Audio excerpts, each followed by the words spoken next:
Friends, welcome அவர் vlog channel. இன்னைக்கு ஆஃபீஸோடைய snacks time. So sir வந்து வாங்க ஸ்நாக்ஸ் சாப்பிட்லாம், நம்ம என்ஜாய் பண்ணலாம் அப்படின்னு சொன்னாங்க. ஸோ ஆஃபீஸில் ஏதாவது இருக்குமா அப்படின்னு பார்த்தா எல்லாமே அப்படியே வாஷ் அவுட் பண்ணியாச்சு. ஸோ பரவாயில்ல, போய் பேக்கரியில் வாங்கிட்டு வாங்க அப்படின்னு சார் சொன்னதோ பைக் எடுத்துகிட்டு கிளம்பியாச்சு. ஸோ எங்களுக்கு பிடிச்சது எல்லாத்தையுமே அள்ளிக்கிட்டு வந்துட்டோம். ஸோ இப்போ ஆஃபீஸ் தான் போய்கிட்டு இருக்கோம். இதுதான் எங்களுடைய பார்சல்.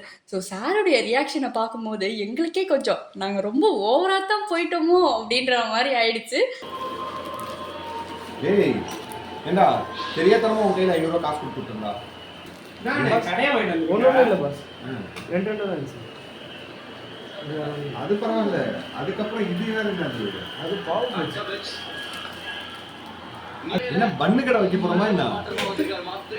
பாஸ் என் ஊர்ல ஒரு பையன் சின்ன பையன் எனக்கு புரியல. ஏன்னா பண்ணு கடை தான் சைடுல வைக்க போறேமா? பாஸ் சின்ன பையன் 500 காசு கொடுத்து 200 ரூபாய்க்கு புரோட்டா எடுக்கணும். மிச்ச காசுக்கு ஆம்லெட் வேணும். அந்த மீல் 300 ரூபாய்க்கு ஆம்லெட் வேணும். ஏண்டா டேய், எனக்குன்னே வருவீங்களாடா? தானா என்ன மேடம் பண்றீங்க?